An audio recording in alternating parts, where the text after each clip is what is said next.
சேமிக்க கற்றுக்குங்க. மழைநீரை எப்படி சேமிக்கிறதுன்னு சொல்லி தரத்துக்கு விஞ்ஞானிகள் இருக்காங்க. நம்முடைய நிலத்தடி நீர் மட்டத்தை பார்க்கக்கூடிய அரசாங்க அலுவலர்கள் இருக்குது. இன்னும் சொல்ல போனா விவசாயங்களை பண்ணைக்குட்டி வெட்டி தருவதற்கு இன்னைக்கு வேலை தொழில்துறை தயாரிக்கிறாங்க. முன்னையாச்சும் 1000 1 ஏக்கர்லாம் வெட்டணும்னு சொன்னாங்க. இப்ப அப்படிலாம் இல்லை, திட்டங்கள்லாம் மாறிடுச்சு. உங்களுக்கு தேவையான அளவு வெட்டிட்டா போதும். உங்களுக்கு தேவையான அளவு நீங்க பண்ணைக்குட்டை அளவு சொல்லி வெட்டிக்கலாம். முதல்ல 1000 ஏக்கர் வெட்டணும், 300 அடி தான் வெட்டணும்னு சொன்னாங்க. இன்னைக்கு அப்படிலாம் இல்லை. இன்னைக்கு அரசு திட்டங்களும் மாறிட்டு. அப்ப இந்த கோடையில நம்ம செய்ய வேண்டியது என்ன?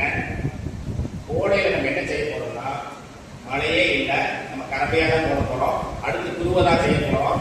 ஜூலை மாசம் தான் நமக்கு விவசாயம். அந்த பக்கமே தலையில் படுக்காம இருக்கக்கூடாது. இப்பதான் நீங்க என்ன பண்ணணும், கோடை மழையில அதை கோடை மழையில வீணடிக்காம அதை சேகரிக்கிறதுக்கான அமைப்புகளை கட்டணும். இப்பதான் நம்ம ஒரு ஓய்வா இருப்போம் கோடையில. இந்த நேரத்துல மண்ணுல பலதானிய விளைவு செய்யலாம். பலதானிய விளைவு செஞ்சா வேற ஏதோ ஒரு மழை போதுமானது. சும்மா இருக்கக்கூடிய நேரத்துல கரப்பையா இல்லாம ஒரு நாட்டு சோளத்தையோ நாட்டு மக்கா சோளத்தையோ விதைச்சு விடலாம், கம்பு போடலாம். இதெல்லாம் பெய்யக்கூடிய 2 கோடை மழைக்கு போதும். இந்த பலதானிய விளைவுக்கு அருமையான ஒரு ரிசல்ட் இருக்குது. பலதானிய விளைவு பத்தி படிச்சு பாருங்க. இந்த கோடையில விவசாயி கொஞ்சம் சுறுசுறுப்பாக இருக்கணும். பொதுமக்கள் அதை விட சுறுசுறுப்பா இருக்கணும். என்ன ஏன் சுறுசுறுப்பா சொல்றேன்னா, இந்த 2 மாதம் ரொம்ப வெயில் அடிக்கும்.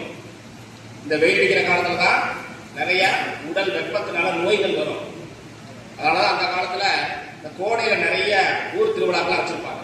நம்மளுடைய அம்மன் கோயில கூழ் ஊத்துற விழாலாம் வச்சிருப்பாங்க. ஏன் அந்த கம்பங்கூழையும் மோரையும் கொடுக்குறாங்க அப்படின்னா, உடல் வெப்பத்தை குறைப்பதற்கான முயற்சி தான் இந்த.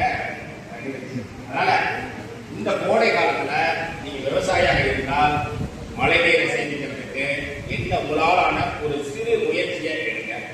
நீங்க இல்லைங்க நான் வீட்டுல தான் இருக்கேன், நான் ஹோம் மேக்கர் அப்படின்னு சொன்னா, உங்க வீட்டுல நீங்க மழை நீரை சேகரிப்பதற்கான ஒரு சின்ன விஷயத்தை செய்யும். ஒன்றும் இல்லை, பெய்யக்கூடிய மழையில உங்க வீட்டுக்காரருடைய வேஷ்டியை நல்லா கட்டிட்டீங்கன்னா அதுல ஃபில்டரான போதும் ஒரு கேன் தண்ணி வந்துடும். ஒரு மணிக்கு ஒரு கேன் தண்ணி வந்துடும் இல்லையா?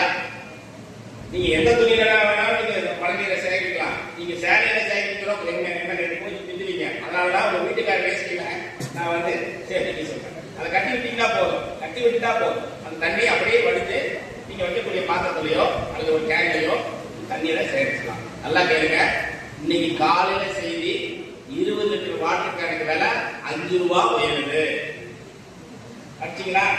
5 ரூபா உயருது. ஒரு வாட்டர் கேன் விலை 5 ரூபா உயருது. அப்போ ஒரு மாசத்துக்கு நீங்க எவ்வளவு தண்ணிக்கு செலவு பண்றீங்கன்னு யோசிச்சு பாருங்க. நிச்சயமாக இந்த மழை நீரை செஞ்சுட்டா நம்ம பணத்தையும் சேமிக்க முடியும். வரக்கூடிய அடுத்த தலைமுறைக்கு ஒரு இயற்கை வளத்தையும் சேமிக்க முடியும் என்று சொல்லி வாய்ப்புக்கு நன்றி.